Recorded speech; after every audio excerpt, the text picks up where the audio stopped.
topics and opinions expressed in the following show are solely those of the host and their guests and not those of W4CY Radio, its employees, or affiliates. We make no recommendations or endorsements for radio show programs, services, or products mentioned on air or on our web. No liability, explicit or implied, shall be extended to W4CY Radio or its employees or affiliates. Any questions or comments should be directed to those show hosts. Thank you for choosing W4CY Radio.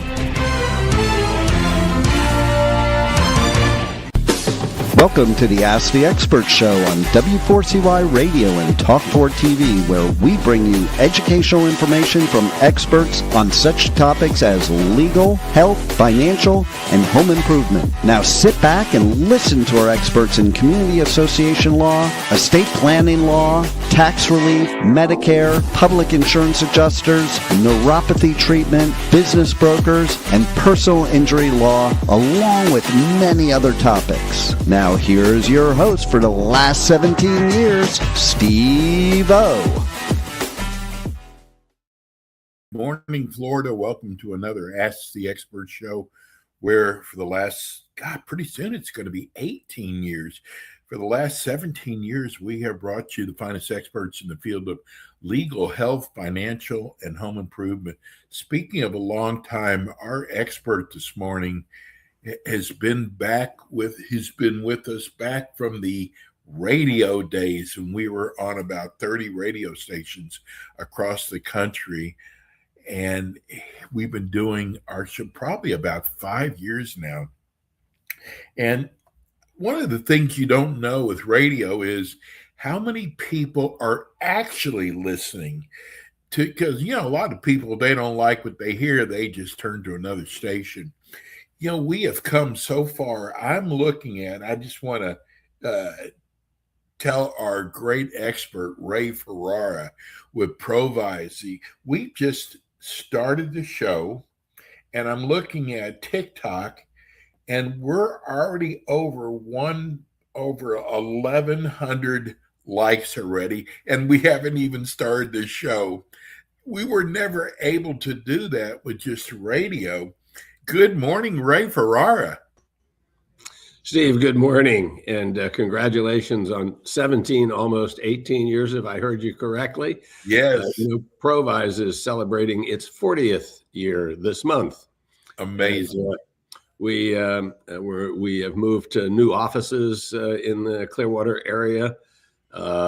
We are taking everybody at the end of the month away for the weekend to thank our team, because behind our clients, the team is the one that makes all the rest of us look so good. So it's amazing that 4 decades have gone by in what seems like the blink of an eye.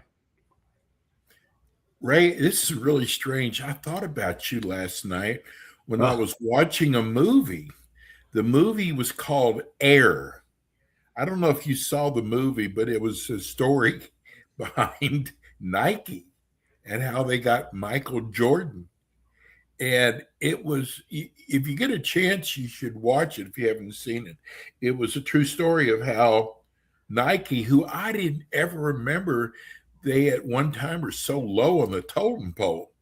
And Michael Jordan did not want to go with them. And I'm talking about the business aspect. And like I look at where Nike is now, it's amazing. I just thought about how far, Nike has come. And in fact, I've even got some stock in Nike. But anyway, you know what, Ray, we've got so many new people tuning into the show. Tell people about Provise Management Group. Stephen, Provise Management Group is a financial planning and investment management firm, and we place the emphasis on financial planning. There's a lot of people who call themselves financial planners, but all they really do is just gather assets. We actually do the planning piece, and financial planning is not a one and done. It's an ongoing process.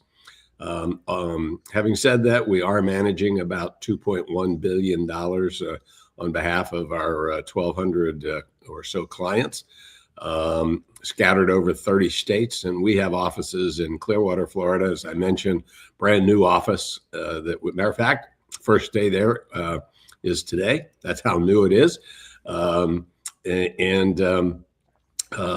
Also in Tampa, we visit with a lot of people from around the country and do that by Zoom, which we've all become very accustomed to. And everyone who is listening to us today or later, as the case may be, all they have to do is to give our office a call at 727-441-9022. And they are able to have a complimentary 1-hour consultation with me. And it's not one of my associates, it'll be with me. And all they have to do is call 727-441-9022. Ray, I've shared with you before, I was a sports agent for many years, and it was amazing. If you helped invest players' money, say with 10 deals, one deal didn't turn out well, that was the one that was held over your head. It's got to be so hard being a financial planner. What some of the things that you've gone through over the years about being a financial planner?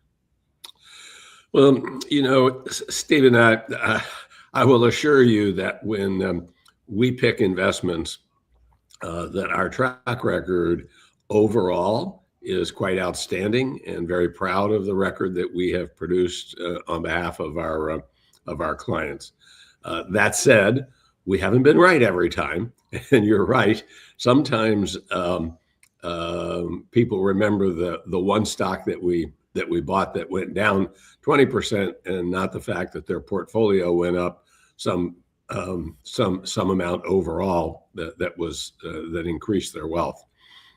But that's really not that big a deal in answering to clients, because what do we all do when we get our statements every month? We open up the envelope, or we go on the website. We look. First thing we do is we look at the bottom line. Is it bigger than it was last month, or is it smaller? If it's bigger, we just go on. If it's smaller, we might stop and look at it for a little bit. But it's rare on a month-to-month basis that our clients are concerned, because they know we are long-term investors. I will tell you, this is going to sound very strange, but I've said this for over 20 years. The toughest part about being a financial planner is giving people permission to spend their money, particularly those that are in retirement. We all spend our lives saving money, investing the money, helping us to reach our financial goals. And one of those, and one of the biggest, is, of course, having a successful retirement. And the last thing anybody wants to do is to be worried about, how much money they have left over, when they run out of money. And as a result, many people in retirement do not spend the amount of money that they can spend to create experiences. There's, like for myself, there are more years behind me than there are in front of me. So I'm right there in that retirement age. I get the same emotional feeling, but at the end of the day, life is about the experiences that we're able to create. And you want to do that while you're healthy, while you can still travel, you can still do the things that you want to do. We have one of our clients right now who's trying to wrap up the goal of having attended a baseball game at every stadium. And they want to complete it by the end of this year. But then I remind them in another 2 years, they're going to have to go back out again, because the Athletics will be moving to Las Vegas. So that'll be another one that they'll have to add. But it's those kinds of experiences. So the toughest thing is giving people permission to spend their money when we feel that they have more than adequate resources, and that they don't need to be worried about spending that extra money to have those experiences. Wow. What about, we're getting a lot of people asking about Social Security beneficiaries and what they can expect in 2027. And I keep getting text about the increases. Can you talk about that? Stephen, sure. First of all, let's just talk about Social Security itself. It is one of the few retirement plans, if you will, that is inflation adjusted every year. Now, we all read from month to month about the CPI, the Consumer Price Index, but Social Security uses a slightly different index to do the calculation on Social Security. And it's an index that is around the workers, which has always amazed me that they use an index that is primarily aimed at people who are working to make adjustments to those of us that are retired. But nonetheless, that's the way they do it. And clearly, in retirement, our index is very different. I mean, many of us already own our home. So the rising cost of buying a home, which has been dramatic for the last 6 years, doesn't affect homes. Most of us do have a home and still have a mortgage. We're smart enough to refinance at a very low rate, maybe 2.5%, 2.75%, back in the quote unquote good old days. So we're not experiencing the 6.5% mortgage rates today.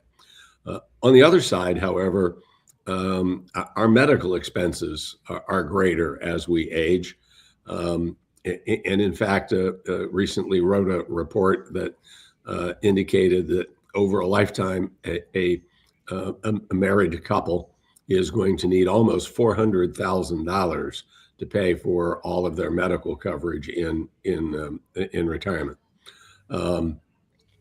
So there's a little bit of an imbalance that exists there.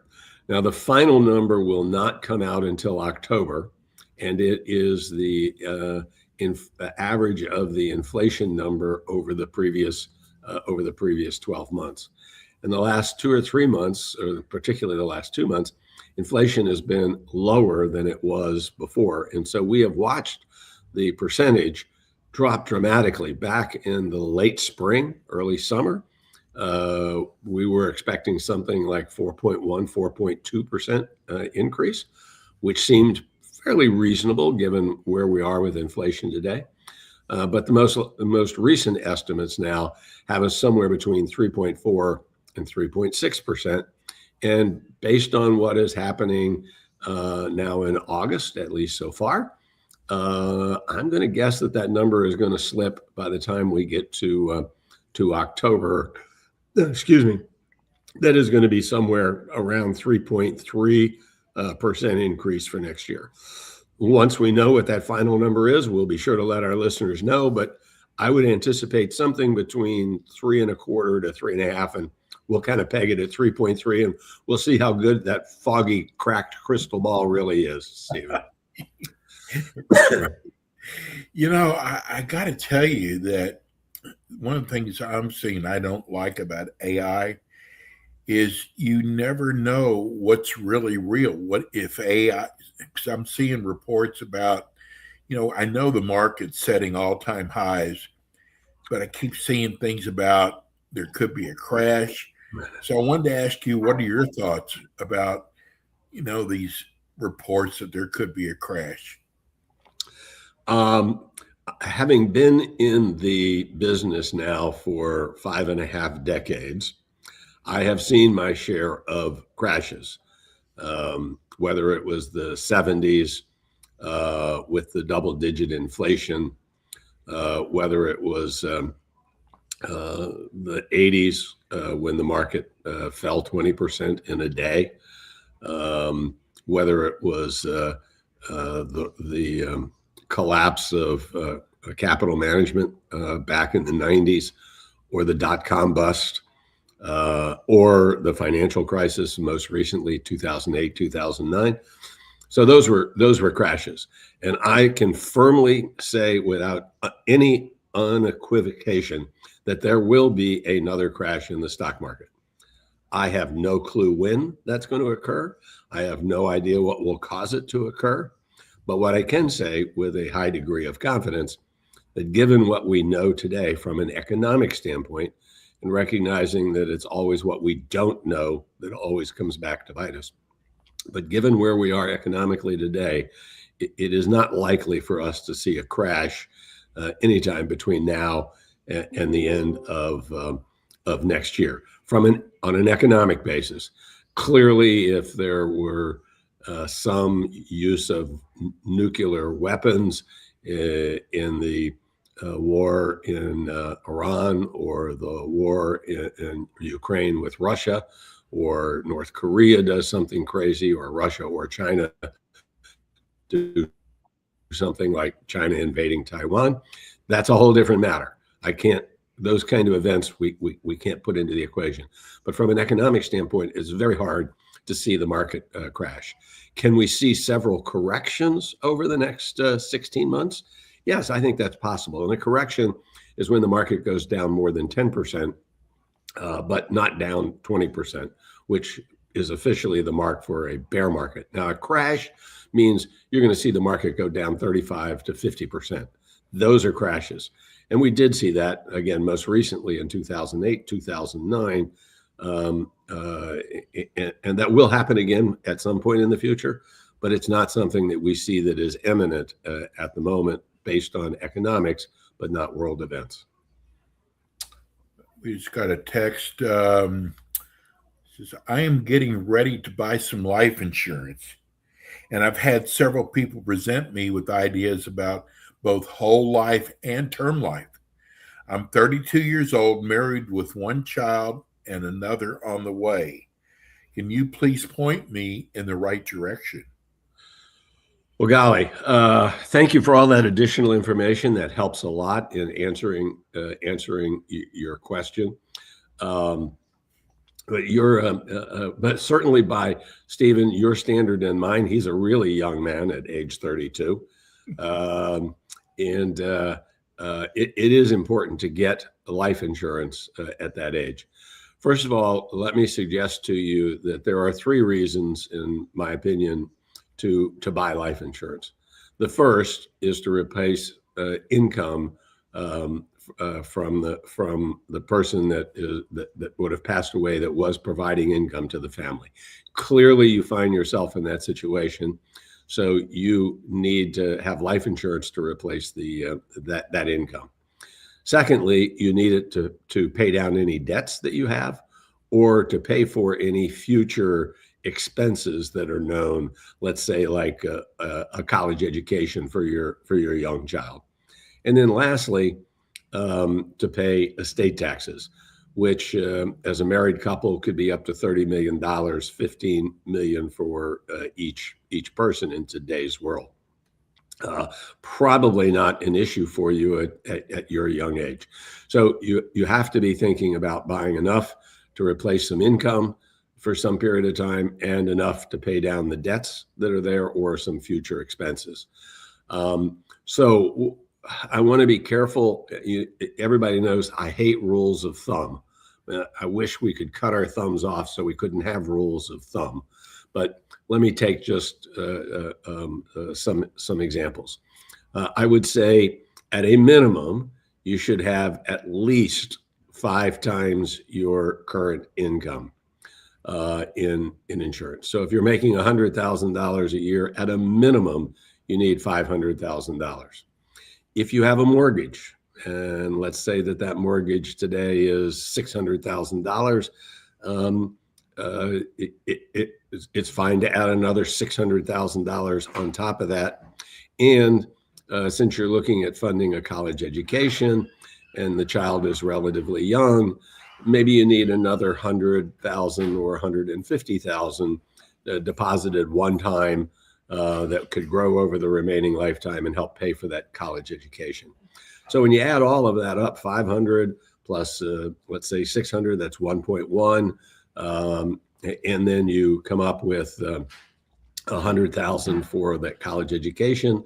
That's $1.2 million of insurance that you need. That's then kind of becomes your baseline. to buy a whole life policy at your young age with whatever your income is, which is what most life insurance agents want to sell, because that's where they make the biggest commissions. I would say to you, you have other expenses to need to concern yourself with. Maybe there's student loans that you have to be thinking about. Maybe there's some educational expenses directly for yourself, perhaps pursuing an MBA, whatever that might be. In that process, I would say to you that if you were to go out and buy a $1.2 million whole life policy, that would, first of all, I think would be more money than you would want to spend, although many life insurance agents would say invest. So I would suggest that you buy yourself a 30-year term policy. That gets you out to age 62, given your current age. You'll find it to be very reasonable cost and significantly below the whole life cost. And so my advice to you is buy that term insurance policy for $1.2 million. And remember, those are the rules of thumb. But the best thing you can do is find an insurance agent, a financial advisor who would be willing to sell you the term insurance and recommend it to you, because that's what would really be, in my opinion, in your best interest. I'm going to get, this is really a good text we just got in from Aventura, Florida. This is Greg. I have been watching your show for the last year. You have given me a lot of great advice.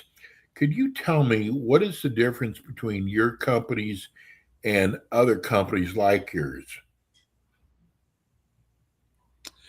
Well, Greg, I'm glad that you've continued to listen to the show. Stephen and I both put in a lot of time and effort with the shows. It sounds simple because we're just talking, but there's a lot of prep that goes into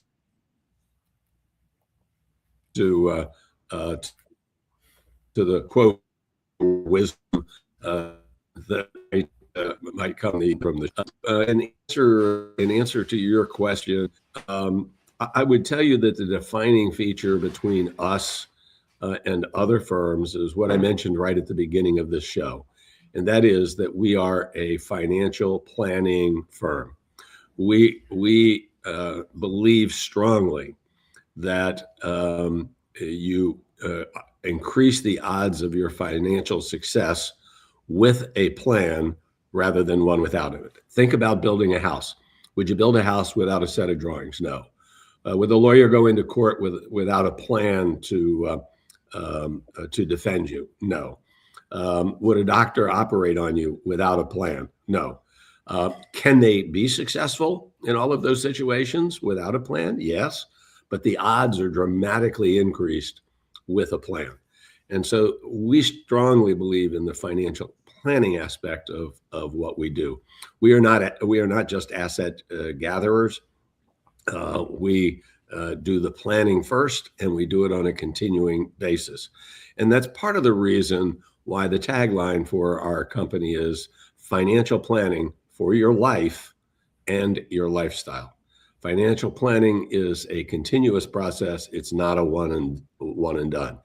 And Greg, this is a perfect opportunity for me to suggest to you to give us a call, to take advantage of your complimentary 1-hour consultation with us, and specifically with me via Zoom, or you're not in the Tampa Bay area, but anybody else who's listening that is in either our Tampa or Clearwater office.